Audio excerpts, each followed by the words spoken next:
Hi guys, welcome to my channel and welcome to another video. Thank you for stopping by. If you're stopping here for the first time, my name is Nelly Akungu, and on this channel I share professional content around personal and career growth. So guys, if you'd watched my previous videos, I've been sharing a series of most difficult interview questions and how to answer them, and I've shared episode 1 and episode 2, where in each video I shared a set of 7 questions. So this is the third video, guys, and if you've not watched the previous 2, please make a point of watching them so you're able to have the flow and get to know all the 21 most difficult interview questions that have been running in this series. So today, this is the third series, or this is the third set of 7 most difficult interview questions, and I'm just going to guide you on how to answer them. Well, of course, with an aim of improving your chances of getting hired or passing the interview.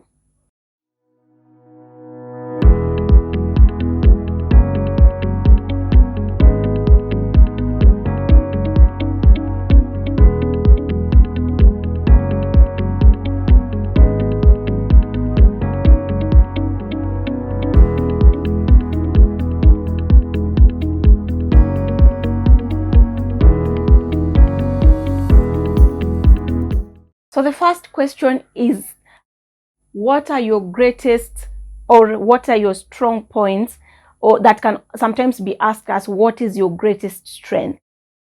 So again, if this question comes in an interview, maybe it comes out as difficult to answer, because sometimes you might think that you have so many skills or so many strengths, and you fail, or rather you get yourself in an awkward situation of how you can only highlight one. So this question what this question assesses is whether you know your strength, and it also assesses seeks to answer the question of how then have you used your strength, and how will you be able to use your strength to bring value to this role that you're being interviewed for.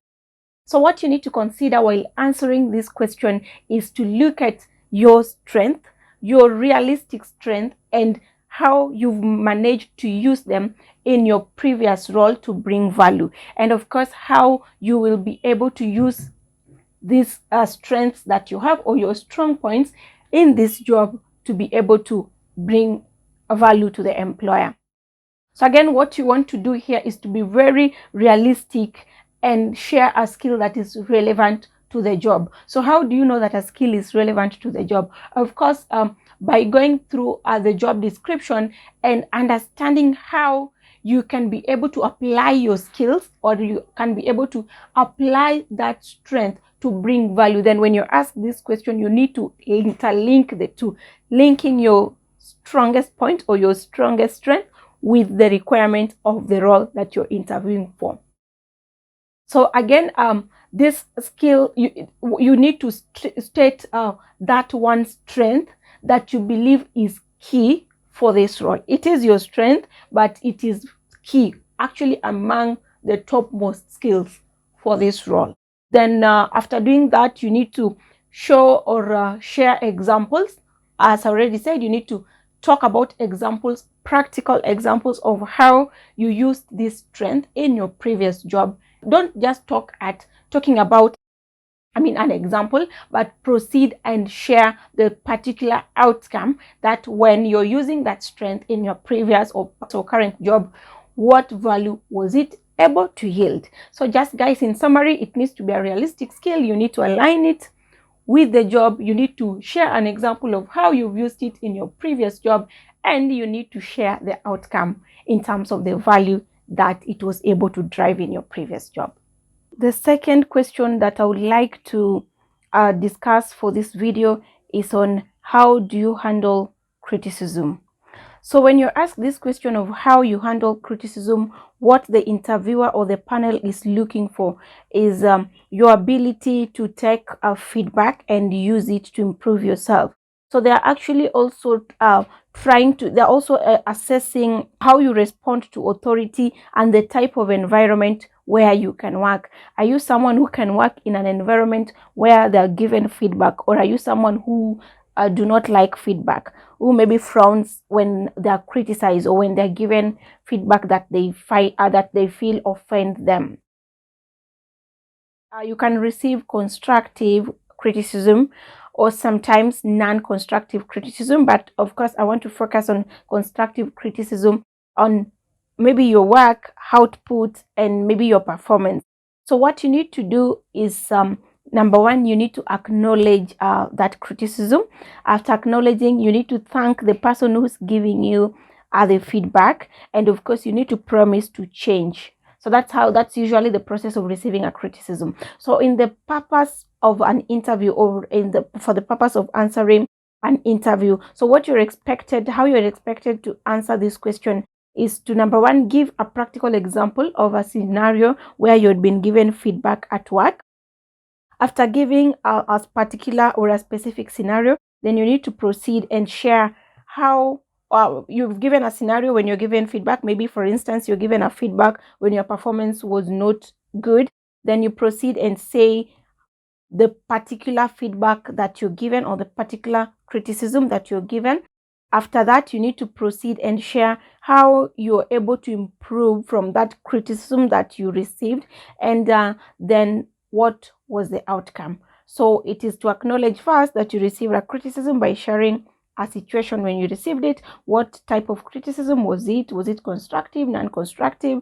Then again, how did you use it to improve your work, and what was the outcome after using or after implementing what you were told from the feedback. The third question, guys, is on if you're asked, what will your previous or current boss say about you? I know if you're asked that question, you want to think about maybe the negative things that you've negative things or a bad relationship that you've had with your boss, which sometimes happen. But for the purpose of the interview, you're expected to share what this question seeks to understand is if you're a person who is able to build a meaningful professional relationship. So again, when you ask what your boss will say about you, they really want to see your ability to build and of course sustain this type of relationships. So please don't go about beginning to speak about bad relationships or maybe a strained relationship or personal issues that you're having with your current or that you had with your previous boss. So be very specific about the positive things. Be positive about it by sharing the positive feedback that you received from your boss previously. So for instance, you can speak about a scenario where your boss has given you a positive feedback. Maybe if you're given positive feedback on your performance, and highlight the particular traits that your boss was able to point out. So let's say if you're a good communicator and your boss has severally recognized you and mentioned this ability to speak well or ability to communicate with clarity. So that is one thing you can say, that my boss can remember me for my good communication skills, as he or she has frequently given me feedback or has frequently recognized it even in my previous in my past performance appraisal. So you're supposed to highlight, be able to give a specific trait that your boss has acknowledged and has praised you for before. Another maybe example you can give is in terms of your performance. If you're a high performer, if maybe your boss has been rating you high, it's a good opportunity to say that, so that also they're able to see that you're a good performer, and even your current boss values you and acknowledges you for that. Another question, that is the fourth question that you can be asked, guys, is what will your colleagues, that is your co-workers and your direct reports say about you? So if you're given this question of what will your direct reports say about you, or what will your co-workers say about you, it's more or less to the question that we've just addressed about what will your boss say about you. But again, now this is looking at how you're able to sustain relationship with your peers and the impact that you're having on your direct reports as a leader or as a line manager. So again, you need to speak about your relationship with your team, how you're good at maybe working and working together in a team, how you're good in teamwork, how you support the work of other people within the team, the work of how you support your colleagues' work. And when it comes to your direct reports, or the people that report directly to you, you're supposed to be able to highlight how you've impacted your team. So this is the time for you to speak about your coaching skills, your mentoring skills, your your ability to train. If you've trained people within your team, and even be specific, go ahead to, maybe if there are members of your team who've been promoted to maybe managerial positions, or who've moved height, even not necessarily within your organization but even other organizations, then there you can be able to speak about your leadership, your coaching, your mentoring skills that has actually enabled your team members to even get promoted. So it's also just ability testing. This question is also testing your ability to lead, especially that bit of what would your direct report say about your ability to lead a team, and not just lead, but lead and impact a team. So be very positive about it. Be very specific of how you've impacted your direct reports. Be very specific about how you supported, or how you've worked well with your colleagues, or how you've worked well with your co-workers within your team. The impact, it is the impact, being very specific, being very speaking it very specific, and actually showing the value that that relationship has been able to drive. Okay, guys, so the next question that you can be asked, that most people find difficult, is are you a leader or a follower? So I know when you ask this question, most people tend to want to be leaders, which is okay. There are people who are naturally born as leaders, but there are people who are grown into the leadership position. So if you're asked whether to be a leader or a follower, it all depends, because this question tries to assess two things. Number one is if you're able to lead a team. So it seeks to assess your leadership skills.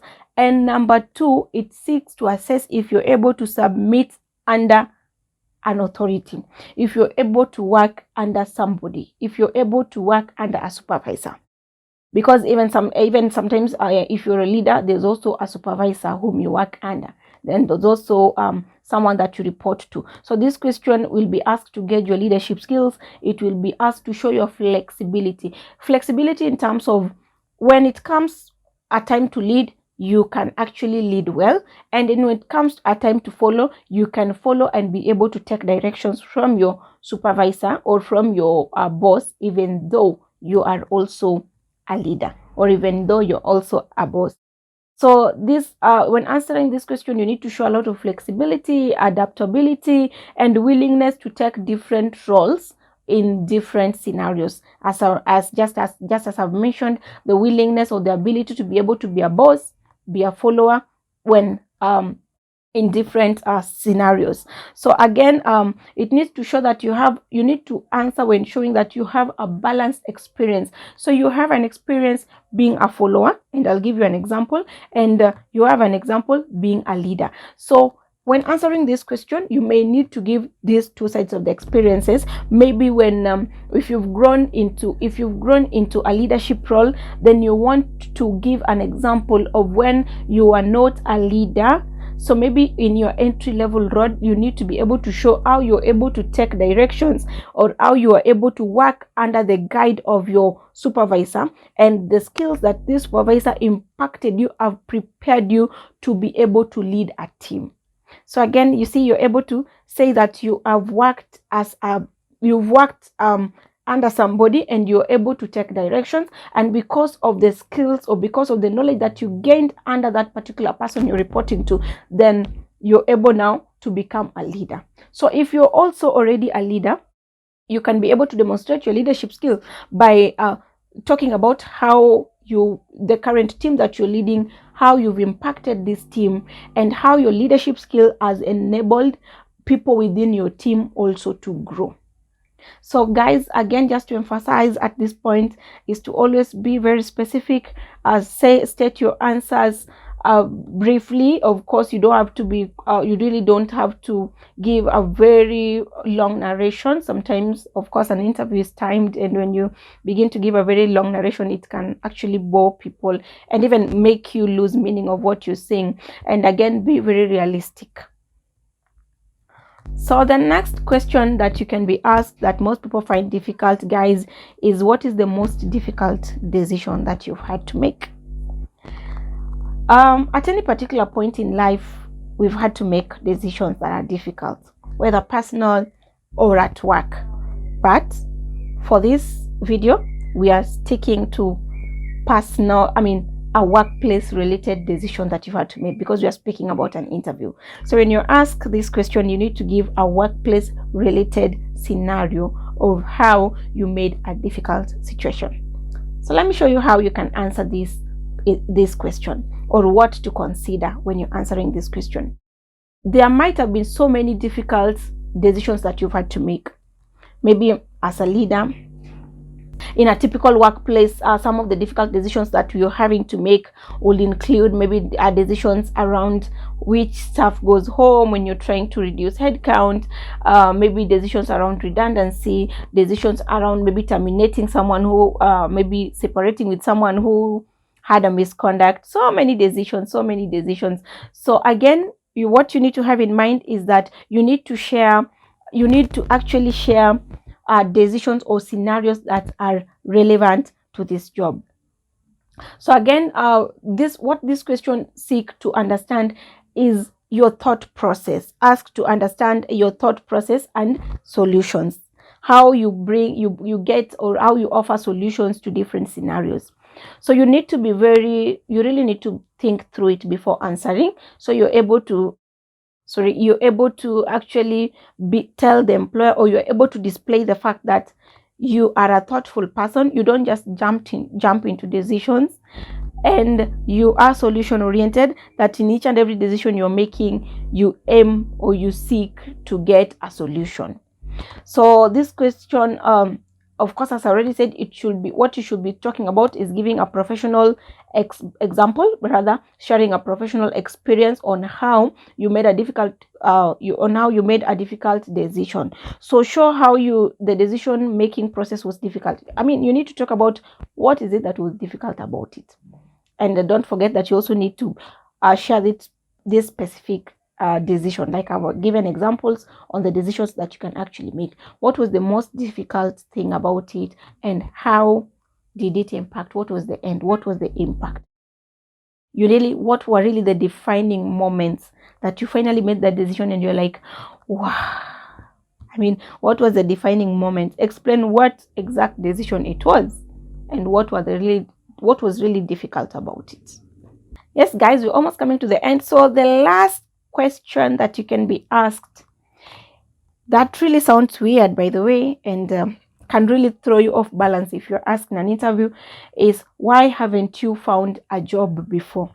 So mostly this question will be asked, especially if there is a gap, and if you've stayed out of employment for a long time. And if you'd watched my previous video on the second episode of the 7 most difficult questions, I had shared again on some of the reasons that can make someone stay out of employment for long. So guys, also, if you want to learn deeply on that, please watch that video. So for this question, why have you not been employed before? One most important thing to bear in mind is that do not appear or do not act desperate, because no employer, to be very honest, would like to associate or would like to hire a pity party employee or type of person who really looks desperate. And you really don't need to take that desperation. You might be looking for a job, yes, but that deep desperation, please don't take it to an interview. It will really disadvantage you in many scenarios. So when you ask this question, as I already say, again, just be real. Be real, be very authentic, and be very truthful. So if you've honestly been looking for jobs and you've not been getting, maybe you can say something like, you have not been able to, you are not just, yes, you are looking for a job, but you're not just looking for any opportunity like that will come, anything. You're looking for a job that promises you stability, and you're looking for a place that if you come, you'll be able to settle. You're really looking for something that is well aligned with your values and your career goals. So that's why you've taken your time. You might even mention that maybe you've gotten other offers before, or you've seen so many jobs before, because you could be seeing so many jobs online, but you haven't applied because you're very particular about what you're looking for. And when you saw this particular job, you're excited because after going the JD, you felt that it was really aligning with your skills, qualifications, experience, and your values. That is if it honestly aligns with it. I emphasize the need of being very authentic, being very strategic, and being real in an interview, so that we stop fabricating stories that when a panel just looks at you, they actually just see this person is here to pass an interview. Let us turn interview into conversational, into really conversational engagements, and be able to authentically tell your story rather than maybe just fabricating and making it look so generic for you to pass an interview. So yes, guys, so that brings us to the end of our 7 questions. And thank you so much for watching this video. If you've already subscribed to this channel, thank you so much for supporting what I do, and I honestly hope that this channel is adding value to you. I would like to hear your feedback on the comment section. If you're getting value from this channel, if this channel has impacted you in one way or the other, please be able to share, so at least you can be able to encourage others as well to watch. We can be able to share and expand this knowledge to reach as many people as possible. You can also be feel free to share the topics that you want me to talk about in my next video. So guys, as always, if you've not subscribed to this channel, this is a good chance for you to subscribe and join this community where we are all about learning and expanding our knowledge, making ourselves better, and positioning ourselves better for job opportunities. So that brings me to the end of this interview. Thank you so much once again for watching. Remember to share this video, subscribe, and comment. I'll see you in another video. Thank you.